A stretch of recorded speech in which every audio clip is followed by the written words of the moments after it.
Hello and welcome to the MSTieCast. I'm Toby Mobius. And this is Justin Toner. What's up? Well, I did it. For the first time since we've been doing this show, I finally saw a RiffTrax live in the theater. Yay! Yeah.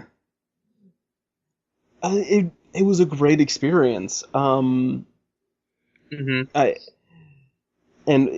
was just made even more special by the fact that the film was Tommy Wiseau's magnum opus, The Room. I'm sorry, it's Tommy Wiseau as Bill continued to pronounce it throughout the pre-show riff thing. Wiseau. Whatever. Anyway. But yes, The Room. Oh boy. Oh boy. Where do we begin? Well, I guess, begin before the beginning. What did you get to the theater early? Or did you get there time? I got there early because thankfully I was able, because like normally right now I have to work until about 8, but I was like, can I get out like half an hour early on that night? And it's like, okay, no problem. I was like, so, and there was a theater right down the street from where I work, like just like a couple minutes. So, and that one just happened also to be, showing the RiffTrax. So it was a perfect place to meet. So I didn't have to drive very far. So nice. I got there with like 10 minutes to spare. And nice. well, I got there a little early, but we got some food and stuff, and we got in the theater, and it's like about like 7:50. And I was looking forward to this because I've seen and read a lot about this movie over the last few years, and I've never seen this movie in its entirety. I've only seen bits and pieces and snippets of certain scenes, due to various reviews and stuff about that over the years. I never even heard of the movie until, when I first started watching Obscure Chalupa when she first started doing her videos, and one of her earliest ones was about The Room. Definitely one of the reviews definitely kind of like put her on a map, especially where her and then later the Nostalgia Critics, reviews got taken down for a while due to, Tommy and his company suing them, saying that, for, what was it, copyright infringement or whatever. But because of the whole fair use thing, they eventually were able to put them back up online after a while. But I was like, just seeing the snippets, I was just like, wow, that looks pretty bad. But I had no idea how bad it really was until I actually saw the whole movie. And oh my god. That has to be, I mean, and I've seen a lot of bad movies over the years. I've seen a lot. And ones that are, fun and bad, you can watch along, or kind of like just like bad, and so this is one of those in the it's so bad it's painful category, and you're kind of like, it's like watching a train wreck where you can't look away, even though you know it, you probably should. Especially during those sex scenes. Oh god, the sex scenes. There was like, what, 3 in a 10-minute span? There's 3 in the first half hour. And they're so long and drawn out. And they're so, oh god. That's like, we paid for this song, we need to use the whole song. They're just, and then seeing Tommy's bare ass, I was like, I thought I was going to go blind. Don't forget the hip dick. that was probably one of my favorite running jokes. The hip dick. Oh god. This movie. Oh my god. This movie is something else. There's this bit where where Mark and Lisa are having sex on the spiral staircase, and they're doing this thing where yeah. Where like Mark gets stuck, and she's like pinned. It's just this weird back and forth between them. It's so funny. I know, it's so weird. It's so fun. I've seen plenty of movies where you got. You go ahead. I was gonna say I just hope the MP3 of this comes out soon, because I need to show my friends this, because I have friends that are obsessed with The Room, and they didn't get to go, and I'm like, you guys need to you guys need to check this out. Yeah, totally. But I've seen so many movies where you got, bad writing, and bad acting, and bad this and bad that. It's hard to say if there's like anything really good to say about this movie because it's a ugly perfect storm of like everything that you shouldn't do or can go wrong when you're making a movie, and it's all there on the screen. I mean, so the performances, the stuff that's brought up that goes nowhere. The actors that come up and go nowhere. Yeah, characters that show up and then disappear and are never seen again. Lisa's like, I have breast cancer, which is never mentioned ever again. Just the character of Peter gets accosted by the drug dealer, and that just comes out of nowhere and is never mentioned again. Chris R. And like, the mood whiplash to the insanity. I mean, where they're talking about one thing and all of a sudden the subject changes and they're talking about something else for like no reason that doesn't make any sense. What I guess the proper phrase, and I've heard this used before and I never really use this, but I think it applies to this movie. It is a disaster piece. It is a true disaster piece. This movie is. Well, there is a reason the book is called The Disaster Artist. Yeah, the actor who played Mark wrote a book, the film, and about his friendship. He really is friends with Tommy Wiseau. It's like, even though they had, from what I've read, quite a couple rough patches, they're still friends. But yeah, it's like I've read up a lot about the book. I may have to get that sometime just to read some of the stories in there. But it's amazing just how bad this movie is. And, it doesn't help that Wiseau is like, the main character and the accent, and, I mean, one of the one that got the biggest laugh that wasn't a riff is the infamous, I did not touch her, I did not. Oh, hi, Mark. People in the theater just lost it in that scene because he's like ranting and raving about how she's lying about like that, did bad stuff to her, and then it just completely drops and just goes, oh, hi, Mark. Like, it's like, what? In my audience, everyone just lost it during cheep, cheep, cheep, cheep, cheep, cheep, cheep. Yeah, cheep, and chicken. So my friends and I also lost it when he finally finds out that they're cheating on him, and like Mark, like it's like they're putting to a show, and he just goes, "Don't touch me, motherfucker! Don't touch me, motherfucker!" Everybody out. Like everyone betray me. I hate this world. Everybody betray me. I fed up with this world. I also did love that. I'll be out in a moment, bitch. God, this movie. There's like I said, there's a bunch of running riffs throughout the riffing itself, and there's like whenever Mark appears, he just tells everybody that he's busy with stuff.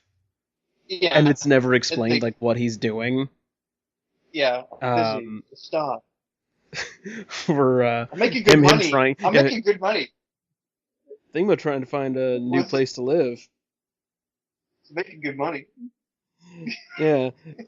Although there is actually a really good fan theory for this. Like when we first see Mark, he's in a car and he's got sunglasses on and he just says that he's busy. Later, he's smoking weed on the roof when Peter shows up, and then he tries to kill Peter. Peter then just leaves the movie. No, he leaves after... After he falls down and says, "I'm out of here." Yeah, when they're playing football in the tuxedos. And then Peter's hurt. Yeah. And then he's out of the movie. as far as I'm concerned, there's a theory that he's actually a DEA agent, which would explain why they take care of Chris R so fast. Yeah, because he we're gonna take him to jail, but then the plot hole because it's like he must have forgot something, or he must have forgot something, like because the gun that he uses to kill himself at the end is obviously the gun that Chris R had when he was threatening the kid. But where's my bleeding money? He must for some reason he kept the gun, which is handy when you want to decide to kill yourself. Oh man, but I don't know. Mark as a D agent, it kind of makes a little bit of sense. It explains his constant mood swings, as if that's not already explained by the terrible writing. Mm-hmm. And what he's doing in the Yeah. car and how he takes care of Chris R so fast. He just puts him into his car and takes him to jail. But I mean that's something. I mean, Tommy Wiseau says it's not true, but Greg Sestero, he likes that idea, and it was actually an idea that made it into the Room video game that they made a couple years ago on Newgrounds, which, if you all haven't played it, is fantastic. I didn't even know there was a video game. It's so good. That's disturbing. Like the opening level of the game takes place the day before the events of the film, and a giant earthquake has set San Francisco apart from the rest of California, which is why you can't go anywhere else. What? Yeah. Hey. Yeah. And you completely explore the town and like go to places in the movie, and it's set up to look like a 16-bit game. I actually played it before I saw the movie in full, and it's a lot of fun. It's great. Highly recommended. 10 out of 10. I'm trying to think of other like riffs from the movie I liked. And I said this in a vlog I did, which you can look below, folks. When Lisa says, "If you love me, you'll drink this," I think it's Bill that says, "If you love me, you'll drink this." 7 words anyone who's gone out with Bill Cosby doesn't want to hear. Yeah. No, yeah, it's like 7 words you don't want to hear from Bill Cosby. Yeah. And, a lot of us here went, oh. Yeah, everyone booed. They booed, but a lot of people in my theater laughed. Even though we could hear the boos from the Nashville audience. Yeah. It wasn't even a boo, it was ooh. If the riff, thank God Mike and them had their A game, because dear God, I wouldn't have been able to survive. It's a riff thing was thankfully really good. It's like you need that when you have something that bad. The riffing has to be on par to be able to tolerate the awfulness you're watching on screen for the jokes, and it was definitely worth it. But yeah, that's not going to be one I'm going to be watching. We're going to be wanting to rewatch for a little while. Yeah, it's going to take me some time. When it does, I'm definitely going to do it, because I loved it. Oh, and it's amazing how is there any really characters you can really like in this movie? Like Lisa herself is just like one of the most like awful people. It's like I guess you could. I don't love him anymore, but I don't want to break up with him, and I want to keep living in his house rent free. Yeah, and then make the whole congratulations! Like, I'm not pregnant. What do you mean? I just thought it'd make things interesting. I was just I want to gouge my eyes out. I'm like, this is stupid. It's stupid. Like she moves from being she moves from being just just a bad person to being a cartoonish villain in a matter of minutes, and it's gloriously terrible. I guess if you had to pick a character you could like, you got 3 options. You have Peter. You have because he correctly points out that she's probably a sociopath. Yeah, and tells Mark to stay the frick away from her, which he doesn't listen to. Yeah. So you have him, and I don't know. I only like Mark at the end when he's finally like dumps her to the curb after Johnny's dead. Yeah. Like, no, you don't have You'll me. never have me. I don't want nothing to do with you. I don't want anything to do with you now. You've been nothing but poison. He finally like. Oh, then Like, Denny I've had comes enough of in this. and tells Johnny to wake up. Yeah, wake up, Johnny, wake up! Is he dead? I could have liked the kid if he wasn't so creepy. Like wanted to hang out while they're having sex. And like he admitted to Johnny that he's in love with Lisa. Johnny, to his credit, Johnny takes it very well. No, he kind of just yeah. That's actually one of the probably the least offensive scene in that movie where he does that. Yeah. It's like he doesn't really say anything stupid. Actually, it's actually just a conversation. It's probably It's one of the only decent conversations in the movie. I guess other characters, Flower Shop Lady. yeah. And she's only Doggy. presented for one scene. And Doggy. Hi, Doggy. Oh, hi, Doggy. Oh, and I guess not Peter from the final scene of the movie. I found out what happened was they only had the actor that played Peter for a few days, and they knew that, and they just couldn't finish all the scenes in time. So then they just got a completely different character for the last scene, and they just don't call attention to it. Yeah, so I figured that guy that like catches them making out at the birthday party was probably supposed to be Peter. Yeah. But just made it somebody else. Really, they could have given it to that couple that broke into Johnny's house and started banging, but I mean... Oh god, that was another stupid scene. Honestly, then later when he's telling Johnny... honestly, they could have given it to Denny and it could have been alright. Like, that would have made a lot more sense. It or would've. Claudette. Mm-hmm. Yeah, at least his mom is not exactly a great mom either. Just gives her really horrible advice. She does, but I mean, she's one of the only characters that's grounded in any kind of reality. Yeah, that's true, especially when she's trying to tell her what do you think you're doing? This is stupid. And of course, I don't want to talk about it. Then why did you bring it up? Stop! I love that. I know. It's one of the few times where Tommy Wiseau has a grip on reality, and he's like, "Why are these characters doing this?" Oh yeah. The other thing that really disturbed me was when Mark's telling the story about, I think it was the girl ended up in the hospital, and he starts laughing about it. It's just like, dude, why are you laughing?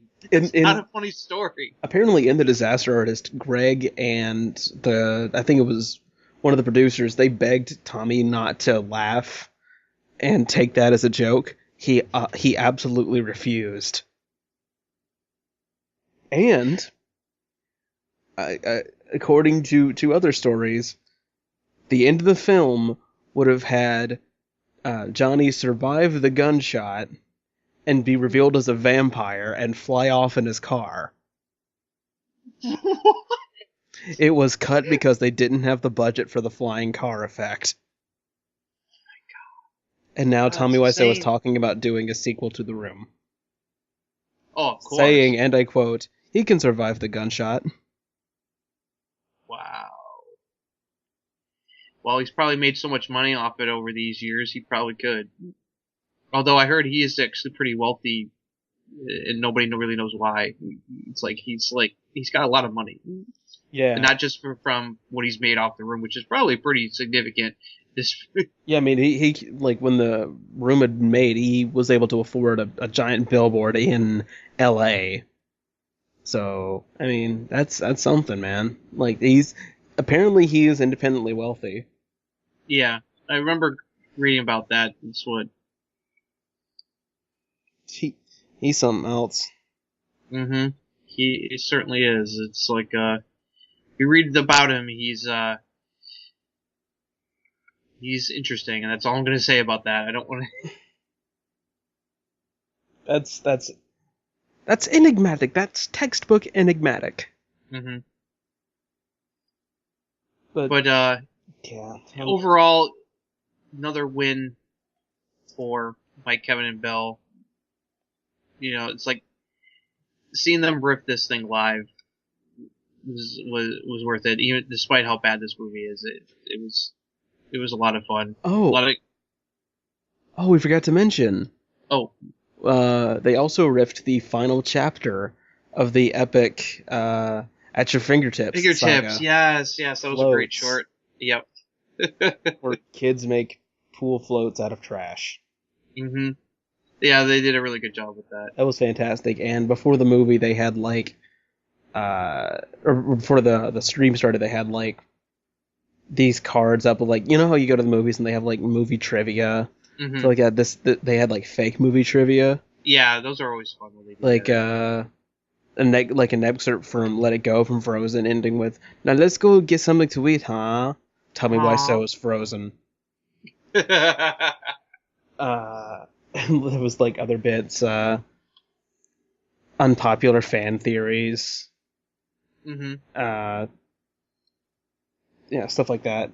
I'm trying to remember certain ones of those, but I can only think of if you went to the URL they provided during the stream, you could see rejected ones, unpopular fan theories. Neville Longbottom, secret Nazi. Oh. Interstellar wasn't long enough. Oh. Movie quotes. There it is, you're caught. What the hell did I do? Kill them all, of course. The ice cream bunny, not realizing his mic was still on.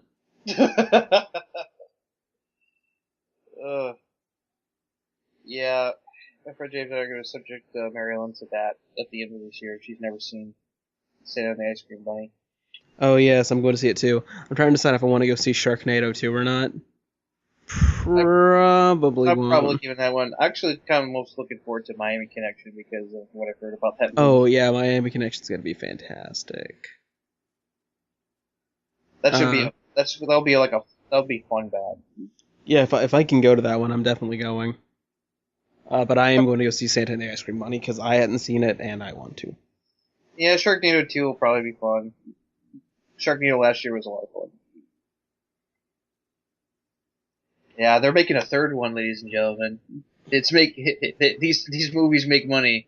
That's why they keep making sequels. If it's not in 3D, I'm going to be really disappointed. Sharknado 3D, come on. I forget, they got a lot of people for this too. Let me try to look it up.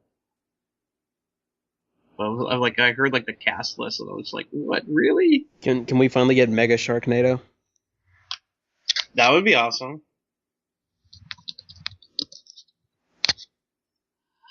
Stupid browser games. Oh, and let's also mention they added another movie to the official Mystery Science Theater 3000 YouTube channel, operated by Shout Factory. You can now watch A Touch of Satan with their annotations provided for free on the thing, and I think that's awesome.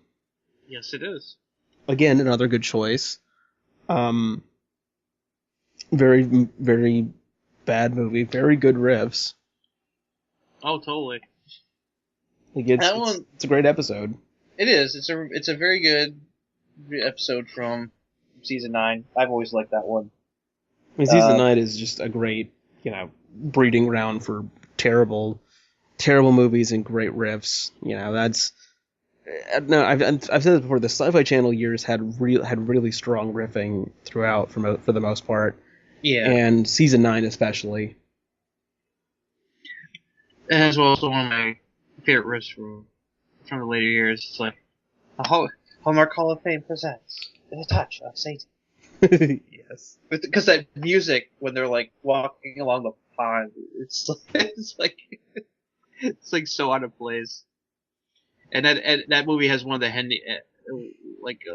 this one of those movie endings that I really hate because it's so stupid. It's really? It's you really did that? It's up there with There Is No Monster. Oh yeah. In Sharknado 3, the President of the United States is played by Mark Cuban, and his Vice President is Ann Coulter. Oh God. Yes! Shark Tank NATO. Meh. Yeah, it's called Sharknado 3. Oh hell no. That's funny. Oh, Sharknado. Well, I think that about wraps it up for this episode of the MSTieCast. What do you think? Yeah, just about. The only other thing that was MST related news that mention real quick is that they announced the episodes for the next box set, Volume 23, will be due out in 2 months in July.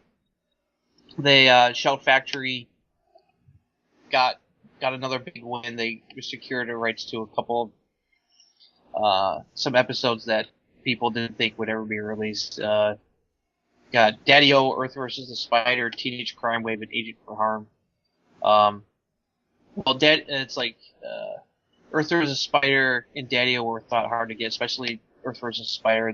That's one of the a couple of movies that are owned by the Arkoff estate, and so Shout got a deal. So that opens up a bunch of more episodes people didn't expect to be released. So yeah, Shout Factory they're just made to win. It's pretty much what you can say about that. Shout Factory loves you. Yeah, they do. The effort that they put in to get as much the episodes released as possible has been nothing but sort of amazing over the last several years. It's like the fandom is blessed that they took over releasing the show on video, because Absolutely. it's been nothing but win. It's like so much stuff that the fans have been praying for to be released officially they've been able to pull off so far. Yeah, so that's more good news, and I think that's the only thing. I mean, I do need to check out Joel's Other Space. I need to find time to watch those episodes. I've heard it's really funny. Have you guys to watch it? Excuse me? Have you gotten to watch Joel's No, work Other on Space. Other Space, the Yahoo original? No, I haven't yet. Yeah, I think it's want free to to watch. That's one of the cool things, is that it's free to watch. Just gotta go to that Yahoo site to watch them. I have to check it out. I've heard it's pretty good. It's like not just because Joel and Trace are on it, but I've heard it's actually pretty funny. I actually saw a preview for it before. Yeah, it was when I went to see Age of Ultron. Went to the Regal, and Regal has this like screen views thing where they preview a lot of stuff, especially TV related content. And one of them was for Other Space. It was like behind the scenes. Sadly, Joel was the only one who was not featured. Ooh. Like they talked to, yeah. It was funny because it was tongue in cheek, because the creator was talking about it, and they interviewed a couple of the members of the cast, and they were treating it like they actually filmed it in space, because he's like, I wanted this to be real, so we actually filmed this in space. You know, it was real, because they wanted to be realistic. It was actually pretty funny. That cool. Just reminded me, like I'm told the show is kind of like The Office in space. That's what I got from the preview that was in the theater. It's just like, it's like there's some, ordinary, spacefaring ship crew, and just like they get sucked up in a lot of wacky stuff. And it was created by Paul Feig, the guy in charge of the Mystery Science Theater. I mean, not Mystery, the Ghostbusters reboot. Yep. Fingers crossed on that one. It's like, I don't know, Toby and I have mentioned before, but we're both gigantic Ghostbuster loving fans, and so we're really hoping that they don't screw these new Ghostbuster movies. It's like, just gonna have to wait and see. It's like, I don't want this to become like Star Wars prequels kind of thing where they're just like, oh, why did you have to do that? But I'm trying to stay optimistic myself. Yeah, I mean, really, the other reason I want to watch Outer Space, and I again just haven't had time. I've just been working a lot of days. The other reason I want to watch it is because they actually named a character after a Mystery Science Theater joke, and I think that's beautiful. Oh, really? Oh, nice. Yeah, Trace plays a robot named Art. Oh, as in yes, Art that's Crow. Right. Art Crow.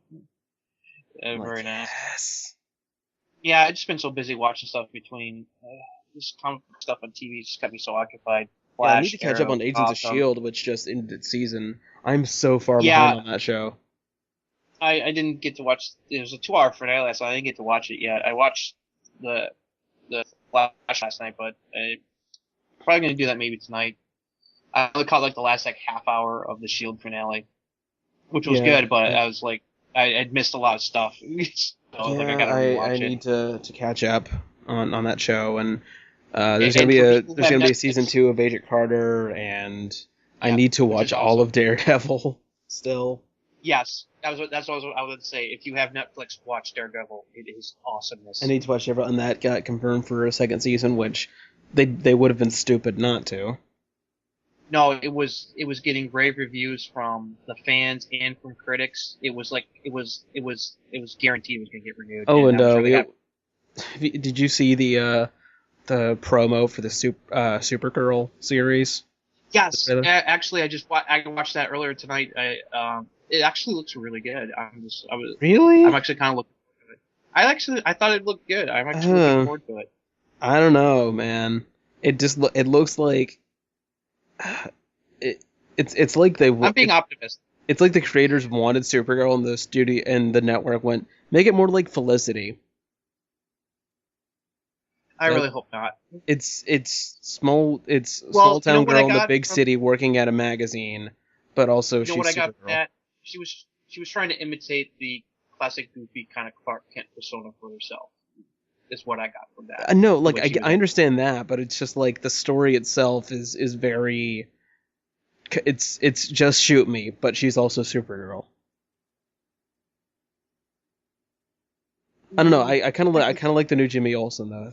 I think that's gonna be pretty cool. Oh, he looks really cool. Finally, Jimmy Olsen's cool. I'm looking forward to it. I'm because the people who have been behind doing Flash and Arrow are also have a hand in this, so it has a good chance of. And it's confirmed to take place in the same universe. Mm-hmm. Which it's they. Doesn't it strike anyone as kind of odd that Barry and Ollie they haven't referenced Superman yet?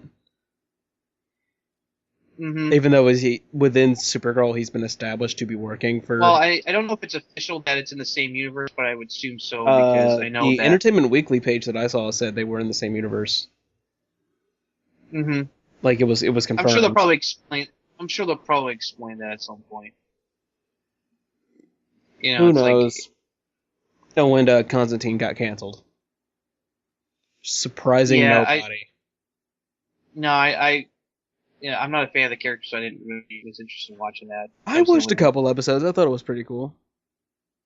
I heard it was good. It wasn't too bad, but the ratings just weren't there. Well, I mean, it was a disappointment by Friday night. It was a disappointment by network standards. It got about the same ratings as I think Daredevil did on Netflix, which is considered a hit. So I think it's just the network system kind of screwed it. You know what I mean? Mm-hmm. Honestly, they really should just put it on Netflix, and I don't think that would be too bad of an idea because it's owned by Warner Brothers. The show is being done by Warner Brothers. NBC doesn't own the rights to the series, so if they wanted to take it to another network, or to Netflix. That's definitely what I'd do, or make it or a Hulu exclusive or something like that, or Yahoo, something like that. Yeah, the Marvel stuff has been just so good. It's we both enjoyed Age of Ultron. Yes. Not going to get into that, but it's definitely, if you've enjoyed the other movies, you should hopefully enjoy this as well. Looking forward to Ant-Man, even though I'm never been a big fan of that particular Yeah, character. I got the Ant-Man trailer when I saw Ultron. It looks okay. I don't know. His suit, it looks very Kamen Rider to me. I don't know. Well, that's It's how actually it's very close to the it's Kamen comics. Rider Ant-Man. The suit he's got in the movie is pretty close to the comic version. I don't. At least but it's like currently. So it's actually pretty nice looking actually. It'll be fun just seeing him being able to talk and communicate with hands just like in the comics. It'll be fun because they tease kind of like that in the movie. It looks like that okay. will be fun. But yeah, it's like more Shield, more Agent Carter, more Daredevil. It's all good. I love Agent Carter. I can't wait for more Agent Carter. Yeah. Especially after last season, it was so good. Yes, it was. I was really impressed how good that was. I'm looking forward to another season of that. I'm kind of surprised Agents of S.H.I.E.L.D. got renewed because its ratings kind of went into a nosedive there for a while. Yeah, but this season was much more critically received, so I think that's probably why. Well, yeah, because they didn't have to wait for a movie to come up before they could do something. Mm-hmm. It was established, which made this season was a lot better than season one. This I'll say that overall, season two was been quite the improvement, and I'll have to reserve judgment. I haven't seen enough of season two. I've seen like the first half and 3 episodes, and then I had to stop because it kept coming on. You got a lot of catching up. Yeah, I got a lot of. I think I've got like 15 episodes to watch or something like that. It's crazy. I'll probably do that tomorrow because I'm off. So. Mm-hmm. All right. Well, I think that about does it for this episode. We talked about a lot of other stuff more than I thought we would, but that's bound to happen when so much nerd stuff is going on right now. Yeah, totally. I think that about does it for this episode. Yep. Thank you, RiffTrax, Mike, Kevin, and Bell. You just keep giving us the good stuff. I look forward to more RiffTrax live this year. It's gonna be fun. Indeed. So, I think that about does it. I'm Toby Mobius. Yep. I'm Justin Toner. And it's been the MSTieCast. Oh, Hieronymus.